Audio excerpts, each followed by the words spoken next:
Welcome back to Divine Messy Human. Today I have a very special guest with you. It is Indra Share, and she is the CEO and founder of Mind Your Health Solutions. She has more pieces of paper than me. She is a naturopath, transformational coach, NLP master practitioner, AIP coach, hypnotist, GAPS coach, kinesiologist, kitchen witch, and international best-selling author. She has so many strings to her bow. It is incredible. So I will post her full bio beneath in the show notes so you can tune in there and find all of her links.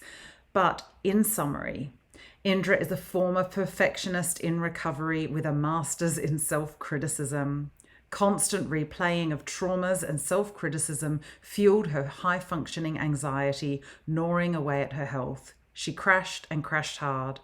She learned how to draw on her own strength and healed herself from adrenal fatigue, anxiety, and autoimmune, so she knows what it takes to get well again.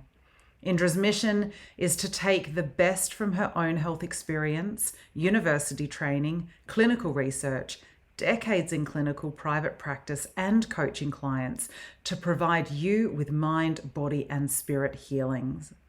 It feels so good to feel good, and she wants every single person to experience it too.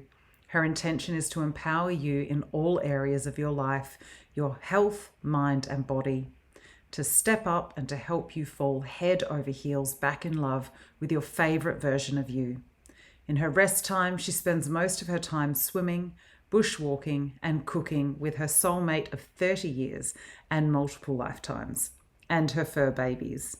Tune into this conversation. You will not want to miss it. I absolutely love this human being. She is so special to me, and I'm sure after listening, she'll be special to you too.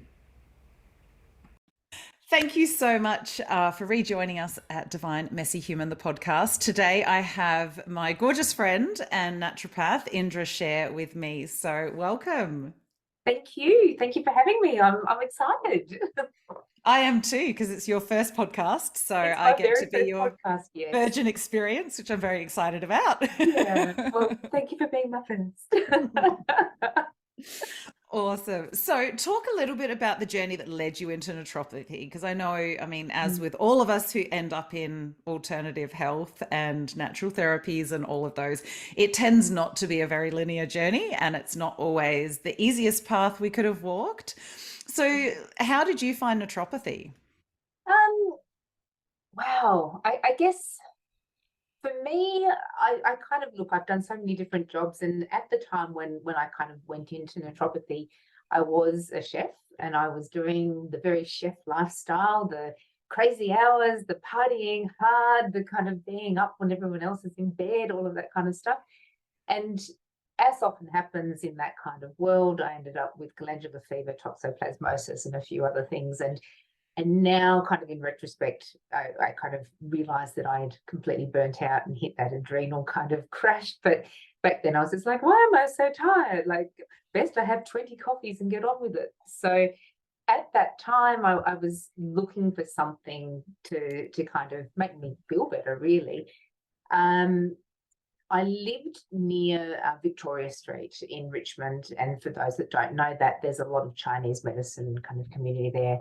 And one day, just kind of walked into one of the shops and was made a little disgusting herbal kind of remedy, and it kind of got my interest up because I was one of those kids that grew up kind of making potions and lotions and picking millions of things from the garden, and I already had a kind of interest in it. And this was back in the 70s. I used to kind of make up the herbal potions and things like that, and just never knew that it was something that could be a viable kind of thing to do for a living. So after all of that, I kind of put that to the side, and then I guess went into the cooking, which in a funny way, it's just a kitchen witch rather than a garden witch at that point. So, Yeah. and so when I kind of took all these herbs from the Chinese guy, I thought, oh, I think I feel a little bit better. Started getting out all of my old books on nutrition, and then really kind of started thinking, okay, nutrition is where it's at, because it's not a big jump from being a chef to a nutritionist. And I enrolled in uni to be a nutritionist.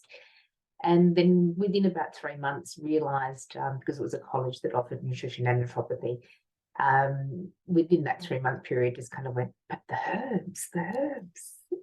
And so switched over from that major to the other major. So and then ended up kind of about halfway through it. So I chefed full time and studied full time, which wasn't great for my adrenals either, but learn the lessons the hard way should be my middle name. And then I ended up kind of going and working in health food stores to work the rest of my way through uni. Ended up in private practice by 2006, and I've been in private practice ever since. So, that's my journey to be a naturopath. Excellent. And what do you think sort of, you mentioned the herbs, and I can certainly attest to that. I used to love like getting the bowls and putting all the flowers and Yeah. sticks and dirt from the garden in. And to be honest, probably they don't taste too dissimilar from some of the herbs I've had over the years. Well, I know you've had a few of my bottles of herbs, and these days whenever I see a patient, I always say, "Have you had herbs before?" And most of the time they'll say no, and I'm like, "Right, they're disgusting, but they work really well." And they do, and it does. It's funny actually because I've just got some herbs from my acupuncturist, and my partner comes in, he's like, "Oh, that stuff again." And I'm like, "Yeah, but it works. It helps you feel better." So, Yeah. Are you and using without the the side powdered one effects. or the big boil up your stuff? Oh, no, I've got the powder. And I had That's some better. little capsules, so Yeah, it's okay. all good. Yeah, It's all good. You get used to it. And actually, from when I first started to now, I don't think they taste as bad as they used to, yeah. because you kind of get used to it. Agreed. Yeah. What has kept you, I guess, in love with naturopathy? Because I know you've taken your work a lot further, Mm. but we're human. We get bored with things. So what's actually kept your interest in it and kept you going? It's interesting you use the word bored, because I am someone who gets bored. Uh, I don't think I could ever get bored with naturopathy, Mm. because the big thing there, and look, when I say naturopathy, I guess I'm using that word loosely, because these days I do so many different modalities as well as naturopathy. Um, every single person I see is different. And so it's very different to that Western model where, if you've got hypertension, everybody gets one of two tablets. Whereas if I've got a patient with hypertension, why the hypertension? Why this person? Why now? And so every single person is a puzzle to be solved. And some people are complex puzzles. and it certainly kind of keeps my interest peaked and my brain kind of active, and navigating kind of what's going on for that person. So I don't think it's possible to ever get bored, because it's not so much that it's naturopathy, it's interacting with different people on different levels and solving those puzzles. So yeah, that's definitely what's kind of kept my interest. And also I just love it. I mean, the bottom line is I just love it. I love the herbs. I love the nutrition. I love all of the traditional stuff. I love all of the new science that's coming out. And I am a real science nerd. So as much as I'm a kind of spiritual nerd, I'm a science nerd as well. And so I kind of always am straddling those worlds and marrying them together. And it's just, there's no opportunity for boredom. I actually think this is something that I'll do with great joy and commitment for the rest of my life, because it's wonderful. It's just such a wonderful job. And I really do feel blessed that I have this in my life, and that it's something I can share with my patients. Yeah. Oh, look, and it's interesting because I feel the same way with the modalities I use. It's not a closed loop system. When you look at that medical model, it's why do I have diabetes? Because you've got these symptoms, or why do I have these symptoms? Because you've got diabetes. And it's this little closed loop, or, I could name any other disease. It's Yeah. pretty much that same thing. Whereas what I love about the alternative health, which I think is kind of perhaps not the right word for it, but we'll use it because that's the way that it's seen out there, is that people are wanting to know, as you said, why have they got it? What's going on for them? What's underlying it? Why did it start? Why now? Yeah. rather than just, well, disease, symptoms, symptoms, disease, and keeping it in that. So yeah, I love the puzzle too. It's like being a little detective all the time. So I think it's also, it's such a beautiful gift to be able to hand someone back their power, because often when we're not feeling well, and it doesn't matter whether it's an actual disease state or if we're just feeling kind of off our path, or kind of fatigued, or just something's not right. Like often I'll have people come in and go, oh, my tests are fantastic, but I feel terrible. And so when you're in that space, there's always going to be an answer. Something will always make you feel better. And that is one thing that I can always kind of guarantee, that I can always take where you are here and put you over here feeling better. Will we always solve a disease? Not always, but we will always make you better. And mm, so handing that power back over to people is so important, because I unfortunately think, and this is not about doctor bashing, because I think they do no. an absolutely amazing job. And if you blow out your knee, I'm not going to do surgery on your knee, right? So we kind of, we're very grateful for doctors and what they do. But I also think that it can be a little disempowering when people go into a doctor's office and spend that kind of 7 or 8 minutes with them. And I do think there's a bit of medical gaslighting that goes on. And I think it's because they don't have time or the tools. I have a lot of patients in things like menopause where they go in and the doctor just goes, there's nothing wrong with you. Your blood tests are fine. Maybe you need an antidepressant. That just takes away the power. And Mhm. so, speaking from someone who is firmly in menopause, oh my God, it's something that you need to feel empowered in, because society and so many things around that menopausal picture is chipping away at you and who you are, and all the rest of that kind of stuff. So it's, and I'm getting a bit off tangent there, but it really, for me, it's as much about helping to heal someone, make them feel better, but also to hand them their power back over, so that I don't want to be in a space where I'm kind of seeing that person for 20 years. Like, you want to kind of go, you know what, like, sure, we're a little bit off kilter here. This is a reminder that this is what we do for diet, this is what we do for lifestyle, this is how we manage our stress. And you kind of hand that power back over to that person, so then they can decide where they need to be and how they want to feel. And Yeah. I think that's probably predominantly the most important thing about all of these alternatives. I'm kind of smiling because I don't usually use the word alternative, because I guess for me it's not an alternative way of treating, but it sounds a little bit weird, doesn't it? It does. And again, it's not a word that I tend to use either, but it's the way it's known out there, which is, Yeah, for me, it feels really strange, although that was my life for so much of the time. And I completely understand what you mean about, having the hormonal issues and going in to see somebody and getting a prescription for antidepressants. And I'm like, hang on, and that was what started me down the natural therapies road, because I was like, surely this can't be it. And yeah, there's got to be yeah. another answer. Well, And I had something similar happen to me when I was younger. I used to get crippling stomach pain, and this is kind of would have been in my 20s, I think, my kind of around, yeah, maybe even just before. But I mean, crippling stomach aches, where I would get so much pain from these stomach aches that I'd like sweat under here, and I'd be like, what's going on? And this is back in St Kilda in the kind of late 90s, 2000s. And I would go to the GP and say, oh my God, like, I've got this pain. And literally they would hand me over opiate prescriptions. I think that's probably a reflection of St Kilda in the kind of 2000s. And I'd be like, oh my God, like, this is making me feel worse because it's constipating me on top of the stomach thing, and it's not taking away the pain. And I go back in and go, oh, that's not working. They're like, oh, we'll give you something stronger.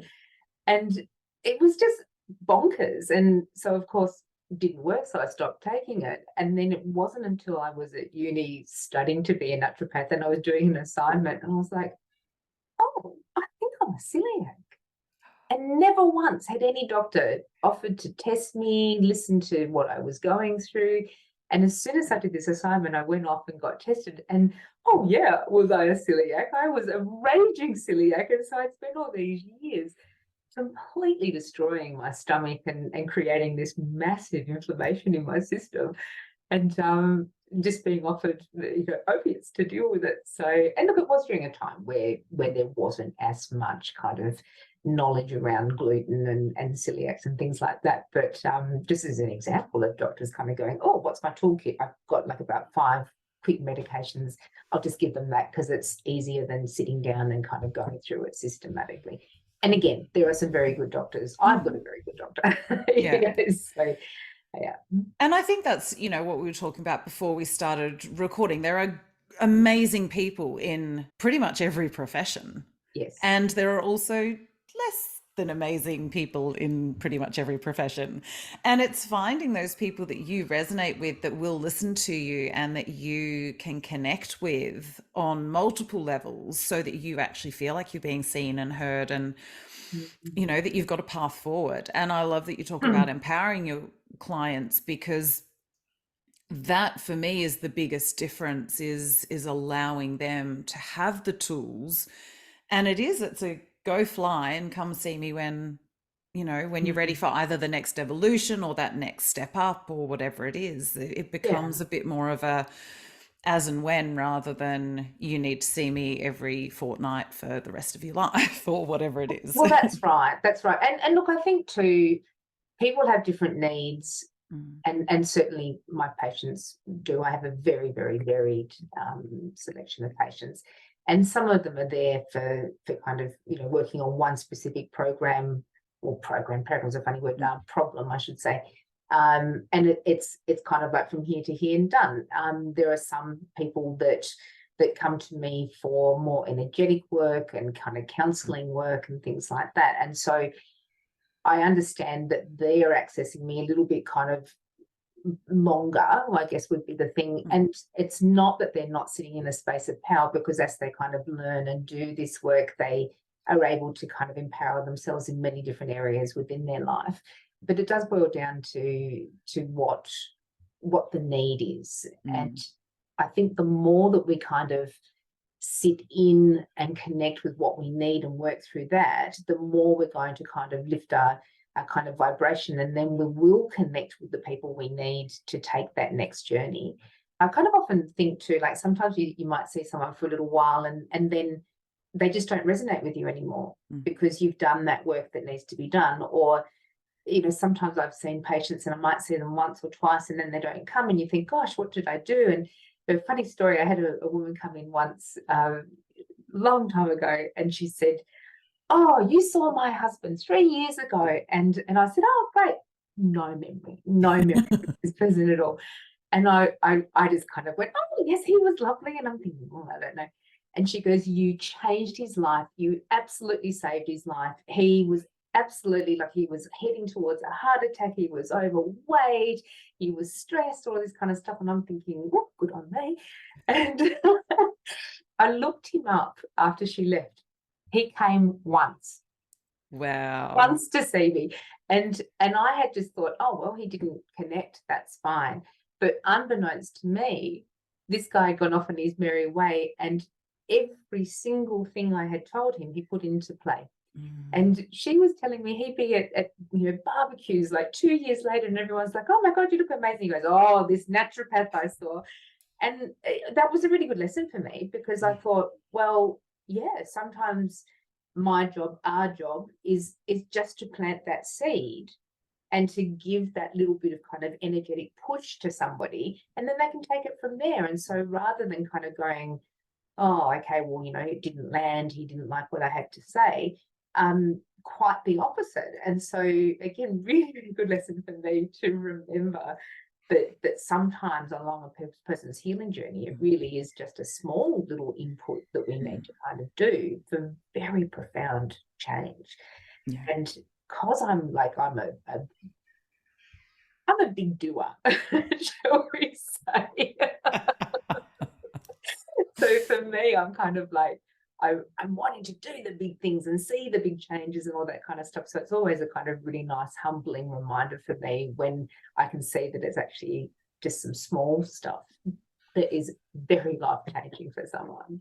Yeah, it kind of reminds you why you got into the work in the first place, I think, when you get to hear those stories, and again, the human in you is going, oh, I mustn't have done a good job. And we second guess or we doubt. And then we hear I had a client do the same thing. They disappeared, came for 2 sessions, cancelled the third, and then 18 months later rocked up back in my clinic and went, oh my God, my whole life changed. That's why I didn't need Right? the third session. And I'm like, there was me going through that, oh, I'm not good enough, the natural Yeah. stories that come up. It's quite Exactly right. And I fascinating. mean, look, that's where it can be, and look, I can only speak for myself, like it can be a challenge to separate out all of your stuff Yeah. from somebody else's stuff. And look, you know, I am somebody who's been a perfectionist.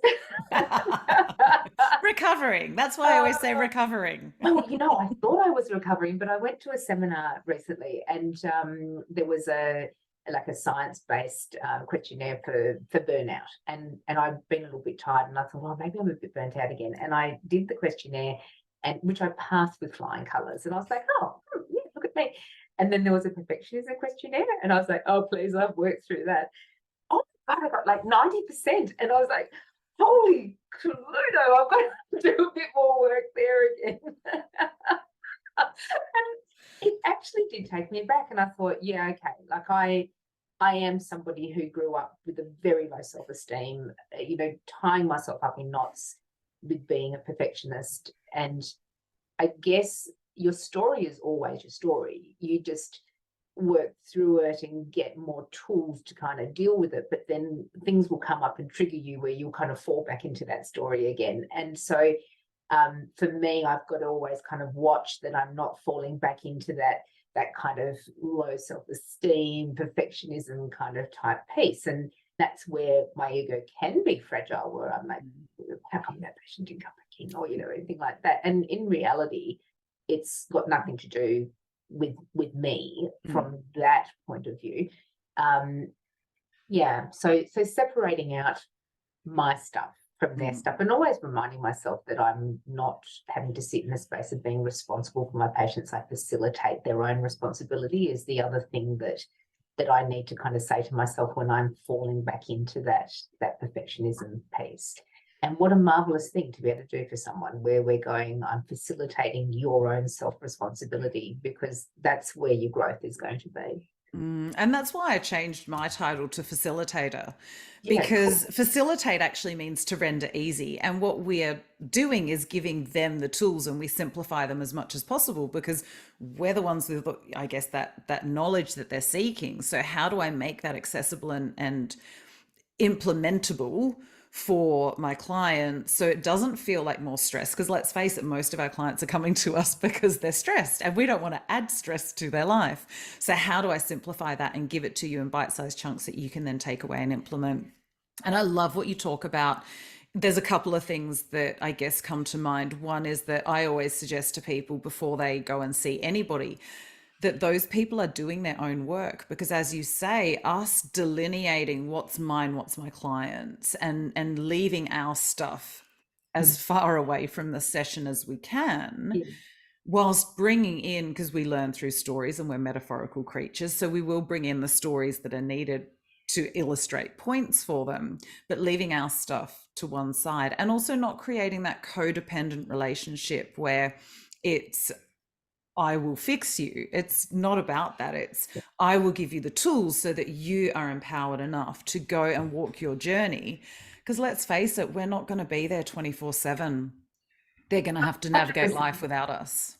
And I also kind of try to avoid that concept of fixing, because when we're kind of when someone comes to see me and they're sitting in that space of needing to be fixed, it's kind of on some level saying that they're broken. And I like to avoid that kind of languaging, because really it's more like let's kind of work through some stuff and take on some tools so that you're your favorite version of yourself. And which is something that I actually do say, and it's something that's on my website as well. It's kind of all about trying to make you fall back in love with yourself, make you be your best version of you, make you be your favorite version of you, all of those sorts of things. Because if we go around kind of shouldering that concept of needing to be fixed all the time, then we're already starting from a really kind of negative space, and the amount of energy that it takes to kind of take us back up to that, even just plateau, before we can then get some healing is not great. And if we think about it, the body is always listening in on what the brain is saying. So even if we're sitting there thinking things in a negative way and having a negative self-talk, it's going to hurt the body. Like, it just literally is going to hurt the body. And whether you believe in energy or not, which I do, just from a science point of view, if we're thinking about things like the amygdala, which is that part of the brain, which is the lizard brain, fight or flight, if we're having negative thoughts and feelings all the time so that our body thinks there's something bad happening, then we're going to be in that space of kind of reactivity, anger, sadness, all of those negative thoughts and feelings. And those thoughts and feelings can actually trigger the amygdala to put us more into a sense of fight or flight. And when we're in fight or flight, poor reproductive health, no immune system, or muscle tone, I probably shouldn't say that, but more like all of the kind of adrenaline going to the big muscles and robbing the microcirculation and all of that kind of stuff. So there's just so many things that come with that state of amygdala, and probably one of the most important to remember is it's going to knock out your prefrontal cortex. And so our higher brain function, or kind of complex thoughts, feelings, is going to go. And so we're kind of always warring that fight or flight and rest and digest. And a lot of this is going to be shaped by our own thoughts, because the world is stressful now. There's a lot going on. There's a lot going on in our lives. Like I always kind of say, the relentless admin of life that I have to do these days. And if I'm not careful with my languaging in my own brain, then I do push myself into that fight or flight kind of space really quite easily, because I'm a bit primed for it. And I think most of us are, because of the way we've grown up and the society we've grown up in. I'm extremely conscious of language and new ideas on language. I was talking to you before, I'm changing from gratitude to appreciation, because I want the things that I'm grateful for to appreciate, to grow in value, and to really acknowledge and be grateful for that value that it's bringing into my life. And new words will come in all the time where I start thinking, oh, I wonder what that word actually means. And I'll go and have a look at the etymology of it, and I'll work out how it's come into our, psyche. One of the ones that I loved that I learned through the archetypal life coaching is that if you think, most people now talk about the challenges in your life, but challenge comes from the old, I'm challenging you to a duel, where somebody would die. So it was about, I'm going to fight you to the death. Whereas a problem is to throw out a question to which there's an answer. And so I'm like, ooh, so now I will use problem a lot more than I'll use challenge, because I think I don't want anyone to die in this. I love that, because I guess, like, I have actually edited out problem and put challenge in, because I'm someone that's good to rise to a challenge. But yeah, maybe I need to rethink that myself. So, and again, it depends on how things sit with you and how you resonate with those words as well. Even for me, understanding, I sort of think, well, I want to come to a, I don't want to be standing under anybody. So I sort of think of it in that term as well. So when I talk about understanding, I want to be really careful. But it's just different words that come in at different times, and that, especially as my awareness or spirituality kind of increases, what does that vibration feel like in my body when I speak about that? Now, I know that you speak a lot about, not just working on that physical body. How important has it been in your journey to tie in that holistic health? Because, we did joke before that your website should say something like "should be dead." I'm not. And, you've been able to use your own skills to help inform your health journey along the way. So how does that tie in? Yeah, great question, complex question. I mean, my strong, firm belief is that we're mind, body, spirit. Like, it's, and I guess that's kind of a theme that works its way through many different religions and communities and customs. If it were just about eating well, should I say we wouldn't have the same level of disease? We probably would, because the food these days is kind of quite crap. And I've actually gone from now just kind of saying big pharma to big food, big pharma, because there's really not much of a line anymore. And that's a massive conversation the other day. And one of my passions, actually, because I think that there are so many things that we're eating that is actually poisoning us, and people are blissfully unaware. you always do need to look after the physical because that's your vehicle, right? So if your vehicle kind of is breaking down and you're not servicing it, then you're not going to get from point A to point B. So it's still vitally important to do that. But our body is kind of, well, we are energy, right? Like every single thing in us is energy. If you even just look down at a kind of microscopic level, even science backs it up, because our mitochondria is putting out an electron transport chain that's kind of giving us energy in our body. And so we are energy, we are frequency.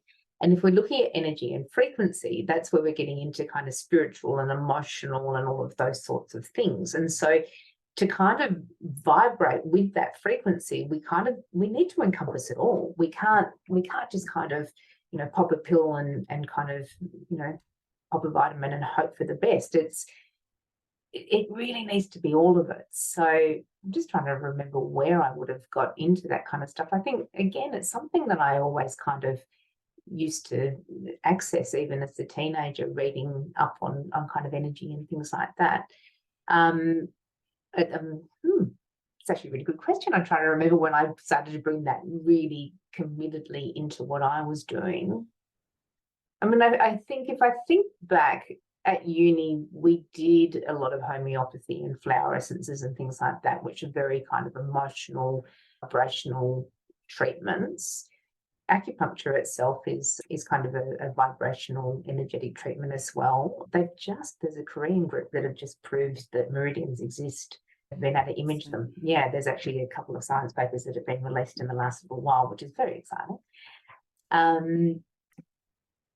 Yeah, I've lost track of the question. No, that's all right. It was about that mind, body, spirit and how that's helped you on that journey, because obviously part of what you've helped yourself with those skills from is your own health, because, you've had your challenges, and how accessing all of those different aspects, I guess, have helped you along that way.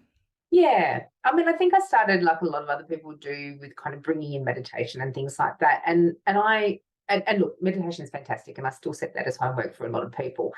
For me, it wasn't deep enough, and it wasn't until I started to delve into a few other bits and pieces that kind of helped for me. I mean, being a perfectionist, I would be the person who just kind of like, I am going to be good at meditation, and so therefore wasn't. So, but yeah, reading a few different books, doing a few different things. I think I went and saw a kinesiologist at some point, and NET as well. So I definitely did NET before I did kinesiology, which of course is where I met you. We were in the same class together at kinesiology.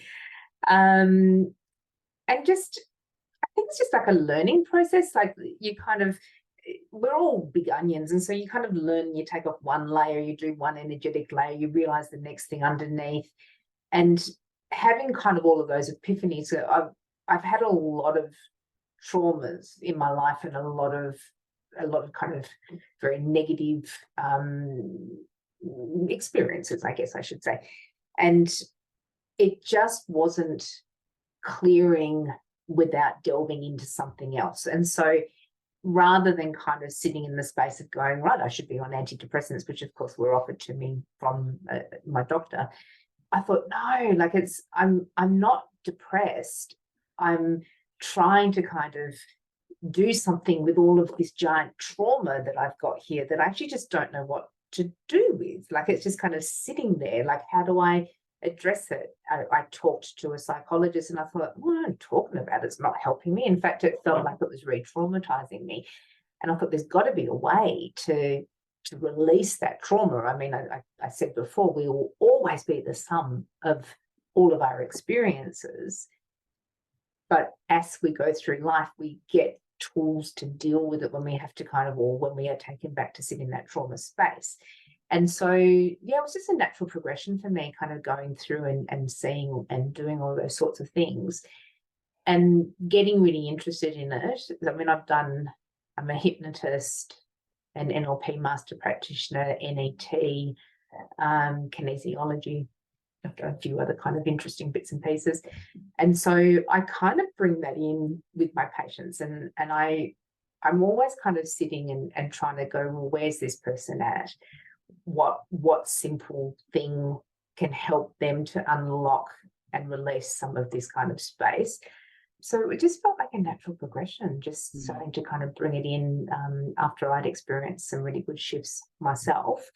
Yeah, I think that's... Yeah. And I think that is the way. I always say that as much as I'd been, I guess, spiritually curious for quite some time, it kept getting shut down and shut down and shut down, because that's not what good Christian girls do, because that was occult and all of these sorts of, dancing with the devil type things. And although I'd been delving into it for a couple of years before I found kinesiology was really the doorway that allowed me to fully step into that world. And it was your gateway drug. It was my gateway drug to really dive in deeply. And I think we all kind of find one of those where we dabble in it a bit first, and then we start realizing the power of actually shifting the vibrational frequency of the traumas that we're carrying, so that we can get to the next layer and the next layer and the next layer. Yeah. And the only thing that sometimes annoys me is that there is no end to the onion. I agree. And I mean, sometimes it's not so much that annoys me, sometimes it just makes me tired. Yeah, tired's probably a better word. Right. I think if we were thinking like the gateway drug, for me was probably, and I'd gone and studied a bit of that, which is in a lot of ways similar to kinesiology, and is more of a kind of chiropractic method. And they started offering it to naturopaths, and I went and did some work there, gosh, a really long time ago now.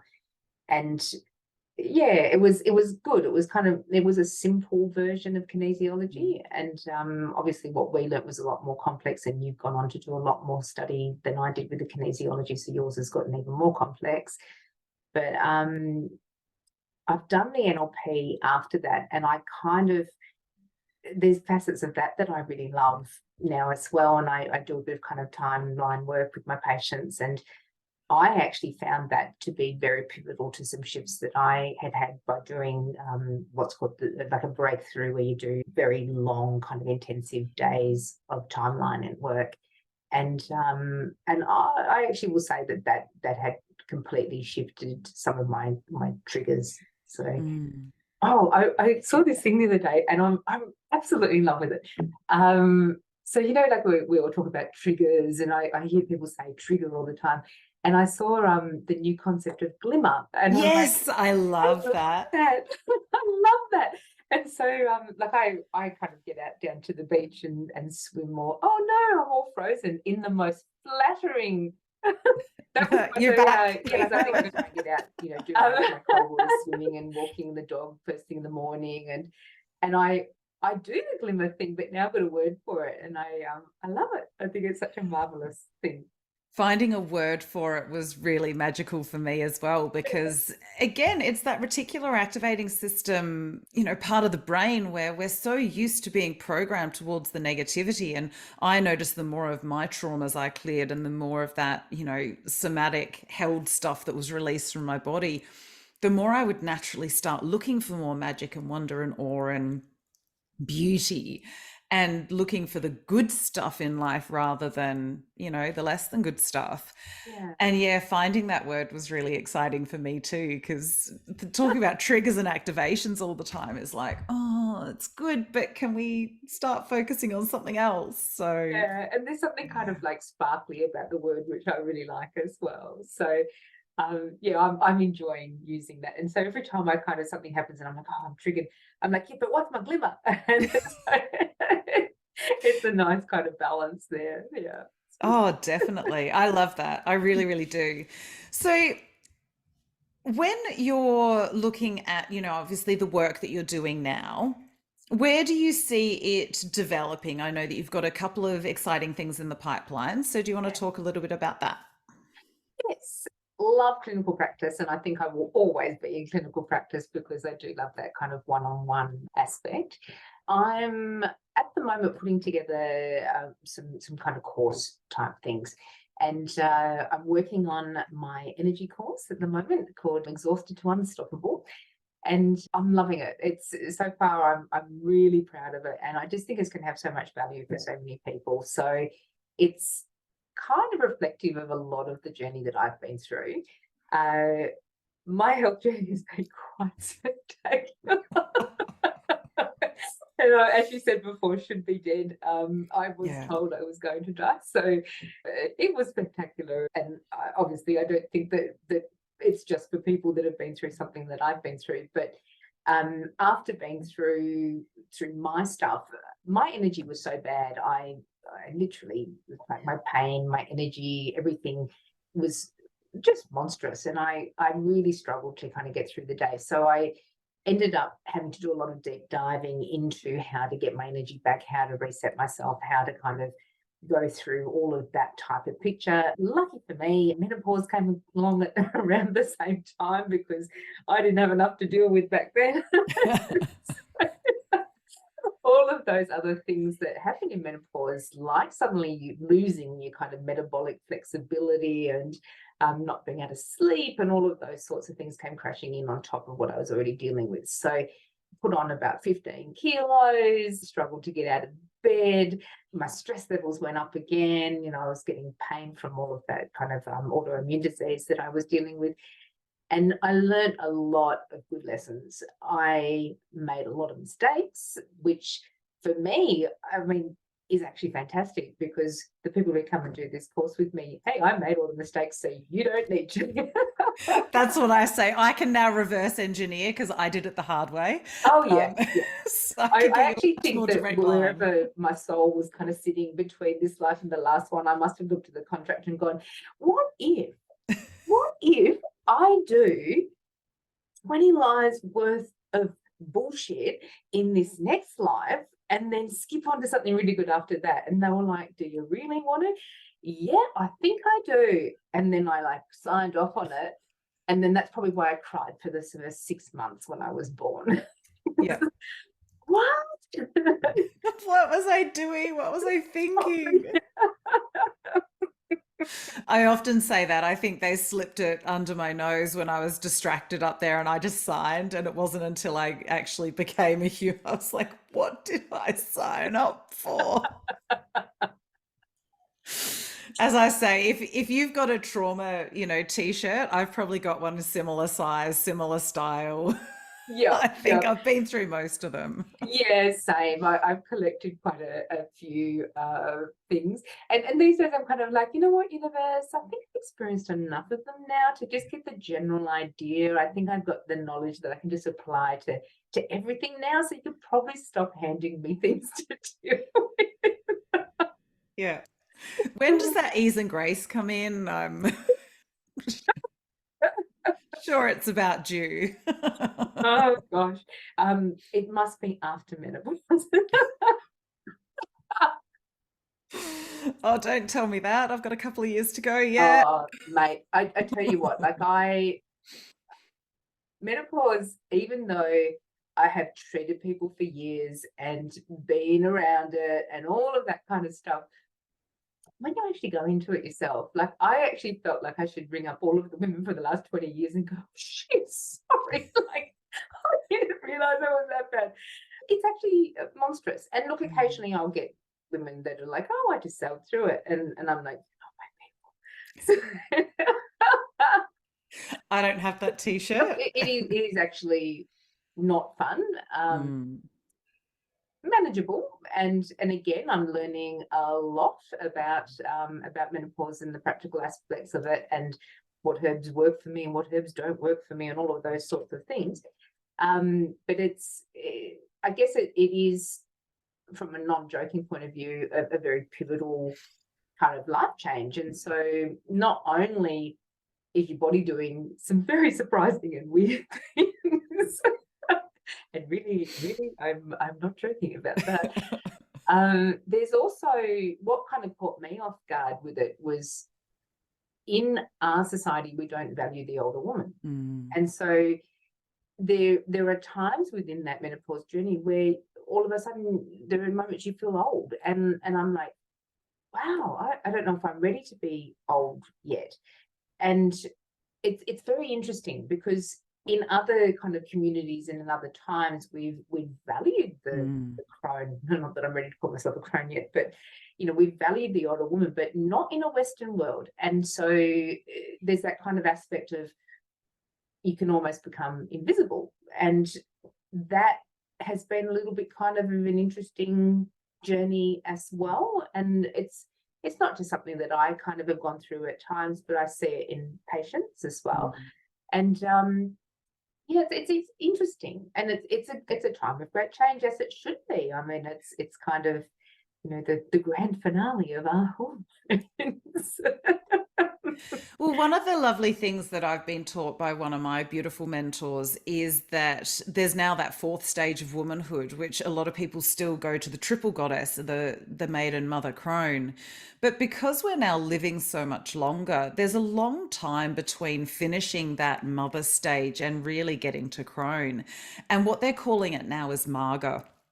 And Marga's like a community mother. So that's where you take all of your wisdom, and instead of funneling it into, whatever the equivalent of your children are, whether they be human physical beings or your business or, your creative pursuits, whatever it is that you are mothering, you then take it further out into the community. And so I find it really interesting that this is the time where groups are really coming in for you, because that is you stepping, in this postmenopausal world or menopausal world, into bringing that lived wisdom as well as your, physical pieces of paper and the knowledge that you've collected, but really bringing that lived wisdom out into the community and out into the world. And I really love that idea. I think it gives, because again, the closer I'm getting to, I guess, when you think about the triple goddess, getting to that crone stage, especially with my children, coming to the end of high school, and one of them's going to be off next year. And I'm in that crazy kind of stage myself. It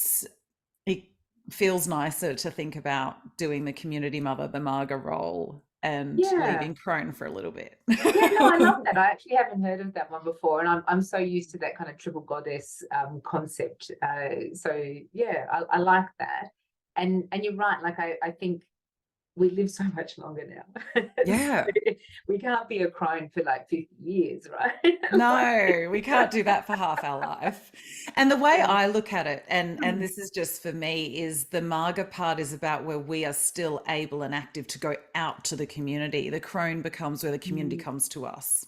Yeah. That's my interpretation of it No, I anyway. love that. I love that. So, I think that's great. Like it really it makes a lot of sense, and it feels kind of right. So it's something that so I like. you're entering Marga phase. And I like the name too. I think there's something nice about that. So I did read the other day that my generation, it was like a little meme, and it said so my generation was the first to kind of feel the age of 30 at the age of 10, and now we're in our 50s, we still feel 30. And I was like, yes, it's so true. Like, sometimes I'm talking to my receptionists who are in their kind of 20s and 30s, and I don't feel much older than they are. And I'm like, wow, it's such an interesting kind of headspace to be in.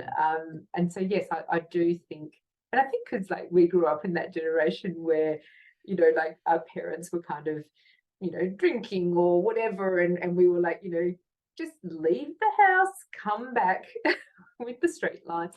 And so we did kind of have that adulthood thrust upon us during that time. So yeah, anyways, interesting sidebar. No, but I think that's a really important part, is because we do tend to, I feel like we've had that best of both worlds in so many ways, in terms of the way that we grew up, and then the way that we're aging as well. I look at photos of my mother or my grandmother at my age, and they look a lot older. It was the short perms, it was that look that really kind of aged people. Yes. And now you look at some of the famous ladies in their 60s and even into their 70s, and you're like, holy hell, I hope I age like that. Yeah, that's right. That's right. So So I think we have won the jackpot a little bit. yeah, look, I do feel blessed to have been born in the time that I was born in. I mean, I think we got to enjoy a childhood without phones, right? So we actually, in a funny way, were forced to connect with our surrounds. And for me, I grew up in Hobart, and it was kind of like a country town in the 70s. So, we would be in the garden and we'd, perpetually have, well, I was a tomboy, so perpetually had skinned knees and kind of twigs in my hair and all that kind of stuff. But yeah, like it was great. And I remember kind of bitching and moaning when my dad would make us go for bushwalks. And now what do I do for fun? I camp and I go for bushwalks. And so it's kind of like a full circle. And I do feel very, very lucky that we got to experience that in a time where there was so much kind of possibility.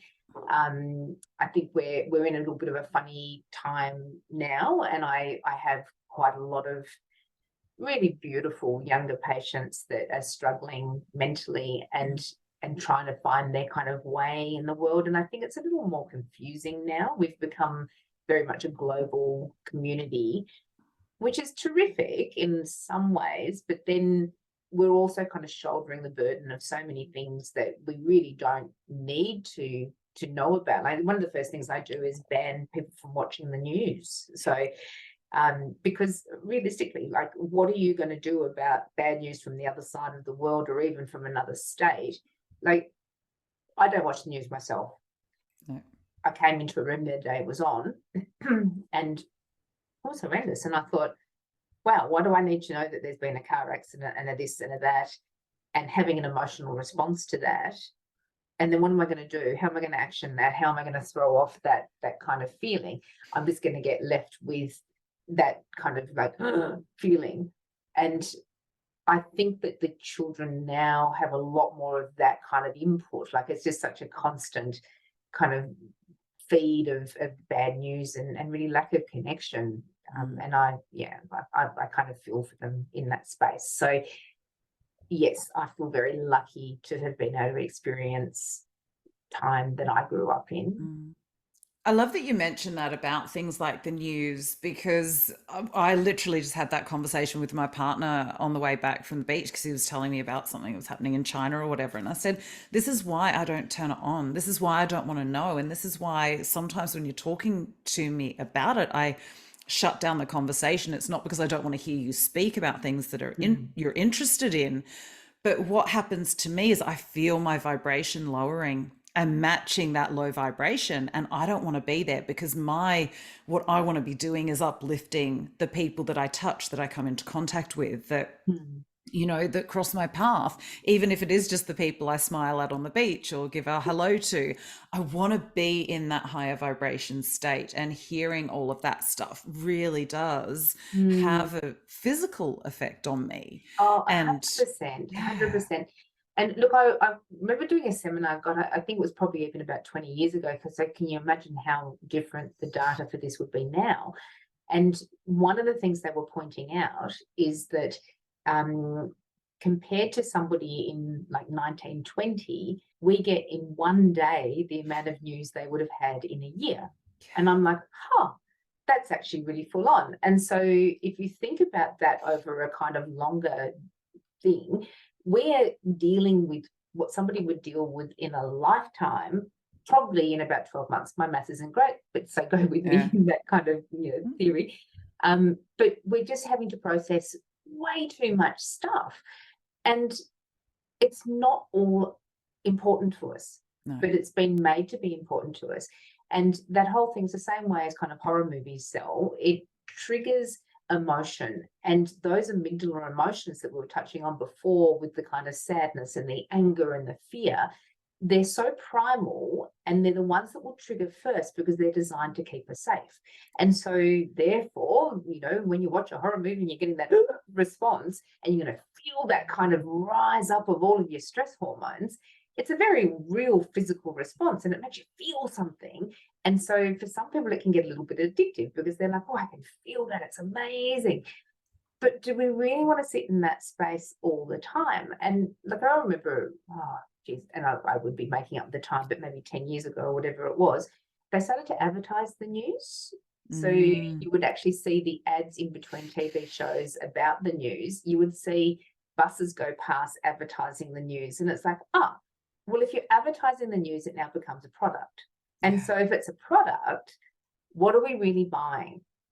Yeah. And often the news is quite interpretive as well. And so if we know what we know about kind of making people hooked into something, we want to kind of interpret it so that it's alarmist. Do you remember, like, years ago there was the terror alert, and so Yes. when we like, the terror alert tonight is, and it's this high, and it's kind of like, well, that's all just interpretation and subjective. That's not factual. Yeah. And did it all come through? Like when we were having the terror alerts for Melbourne, like it just, nothing kind of happened, and yet we all sat in a space of kind of with that amygdala triggering. And the more the amygdala triggers, the more we are in fight or flight, and we can't achieve that rest and digest. And so from a physical point of view, it's going to screw us over and create burnout. And from an emotional, spiritual point of view, we're unable to kind of achieve that higher kind of learning and thought and connection with the more positive emotions. And so it's just not where you want to be. So yes, often I love that. And I'm much the same. I think, the more we can kind of stay in our energetic alignment, the better we are physically, mentally, emotionally, spiritually, on literally every single level. And I know, even when I've come in from a long day and my partner will have the news on, I will put headphones in and walk out the room, and he'll be like, okay, change the channel. And he feels it. But I just won't allow it in anymore, and that's why I shut the conversations down, because you don't want to be constantly in that state. And once you're in it, it can be so hard to shift out of it. And Yes. that's exactly what, I'm certainly hearing you say from that, which makes so much sense for me. So I know you've touched on this a little bit, but talk to me, what's your understanding of spirituality? Big question. Wow. I mean, I think ultimately we're all a spirit in a body, right? So, and I would actually say we're a spirit in a body rather than a body with a spirit. And so I, and again, this is my personal belief, I kind of lend more weight to the fact that we're a kind of spirit in a body. And so really from that point of view, my belief is that you've got to do the best you can to, I'm very careful way I say this, to improve yourself. I mean, it's and that's not implying that you need to be fixed. That's just kind of saying, and it goes back a little bit to the news as well. It can be very easy to sit in a space of overwhelm and going, there is too much shit going on this planet. And especially right now, and I think, this is what I'm seeing in some of these teenagers that I'm treating, where there is just too much. Like we've got emotional crises, we've had this whole COVID thing, which was diabolical for mental health. We've got like just so many like wars, all of that kind of stuff. And it's very disempowering. You literally can't do anything to solve them all. So bring it back to what can you do? And so from my point of view, what we can do is develop our spiritual aspect, develop our emotion, develop our energetic output, because whilst we can't kind of go over and change what's going on in Ukraine or any of those sorts of things, we can put out a ripple effect of doing the best we can. And so from that point of view, again, that goes to some of my spiritual beliefs. Leave everyone better than how you found them. Leave your environment better than how you found it. Do your best to kind of not squander resources. Do your best to kind of keep that vibrational frequency high. And mind you, that doesn't mean that you've got to go around being happy clappy all the time either. It just means that you've got to do your best to continue to vibrate on a higher frequency. And my belief is that if more of us worked on that higher frequency, it would then put out a ripple effect and would start to have change. Because, I mean, have a look, for example, and this is, I guess, kind of an example. If I'm out in traffic and someone cuts me off and I, start screaming and yelling at that person and getting angry, and they pull up next to me, the red lights, and they're screaming and yelling back at me, what's the energy output that we're doing there? What's the spiritual frequency that's happening? It's stuck in that amygdala reactivity, fight or flight, negative emotions. But if I kind of go, oh, bless that person, like maybe his wife's gone into labor and he's on his way to the hospital, or maybe he's had a really shitty day, or whatever the case may be. Or maybe, like when I do it, he's just not paying attention and didn't even see me. And so then maybe if I kind of try and sit in a space of, oh, poor bugger, well, I'll let him in and let that go, then that's changed that kind of environment, right? And so if I treat that person with loving kindness in that moment, and then try to also sit in a space for myself of non-reactivity, or forgive myself for wanting to react, then ultimately I'm going to have a better day. That person's going to have a better day, and everyone we come in contact with after that's going to have a better day. And so that's kind of what I mean by, if we just all continue to stay responsible for ourselves and our vibrational output. And this is not about goodism either, because there is that whole aspect where we can get too much into having to be good and perfect, and perfect again. But it's just about kind of going, all right, like, how can I leave this better than when I found it? Yeah. And if I can't, how can I make amends, or how can I change it next time, or how can I recognize that behavior coming in? Because as you say, it's not just all about love and light and happy clappy. We also need to accept there's shadows and shit in life as well. Exactly and right. if we can be more accommodating, more compassionate, more kind to ourselves and others in those moments, then, as you say, that entire frequency changes. Because even in the tumultuousness, even in that shit that happens, we're going, okay, how can I do this differently? Exactly right. And look, I'm not saying that I get it right every time. No. Like, I can be reactive as well if I'm having a shitty day, or if I'm in pain or whatever. But I really try to, and I also kind of try to not allow myself to experience that, because I think if I'm sitting in a negative space or have a negative reaction, I'm more curious about why. Yeah. Why is that happening? And so I allow myself to feel it, because my belief is that if we squash the emotion, then the body holds on to it, because that whole mind body thing, like, they're all the same, right? Like, it's just that we kind of, it's the languaging where we can separate out the sections. But like, my way of thinking is that we do the thinking in the brain, we do the feeling in the body. So if I suppress the feeling in the body, at some point that's actually going to create more pain for me. Yeah. And so if I'm in an instance where I have a very negative response and reaction, then I'm like, oh, let yourself feel it. Like, fully let your body feel it. Fully let that kind of come to its crescendo of feeling. Don't act on it. Yeah. That's often the key. Feel it, right? Yeah. Feel it. Let it come to its conclusion, and then kind of go, okay, what was that about? Yeah. And I mean, I had something happen the other day where I've got a really awful neck injury, and I had such terrible pain this day, and I was like, oh God, like, I must have slept wrong, or blah, blah, blah, whatever it was. And I was doing a little bit of energetic work on myself, and the reason for the pain popped up, and I was kind of like, oh, right. And so once I kind of connected the dots and felt it, some of that space lessened.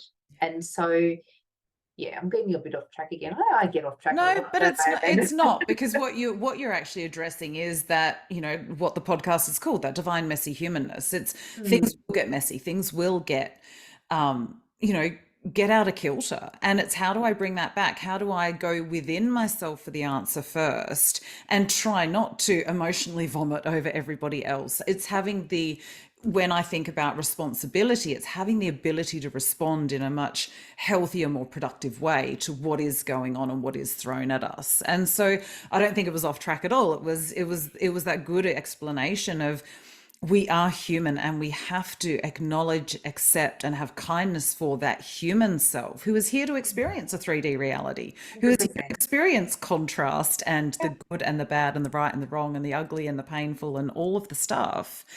And how do we take all of that and transform and transmute it into something that isn't damaging? And I think it's beautiful, because it shows that completeness of who and what we are. Yeah, it goes back to, I think, and often when I'm doing some emotional work with my patients, and so many people are so like, oh, what if I get it wrong? And it's like, there is no right or wrong. It's emotional reality. And it's emotional reality and how you interpret that, how that works for you, what it means for you. Mm. And which means everything is right, like, and that Yes. makes it hard for when people are having a kind of argument or discussion, because actually everybody is right. It's what we need to attend to is our impact on those around us, while we're interpreting what that emotion is. But yeah, everything, Yeah. emotional reality, everything's right. Yeah. Beautiful. I love that. And that's probably a great place to end. What I would like you to do, though, is let everybody know how they can find you. Yes, again, very good question. I have a website. To be go, I am the worst for pushing my own. Mind Your Health Solutions is my business. So it's the Mind Your Health. So it's your health, but it's working on that mind kind of energy spirit aspect. So Mind Your Health Solutions, I think it's .com.au.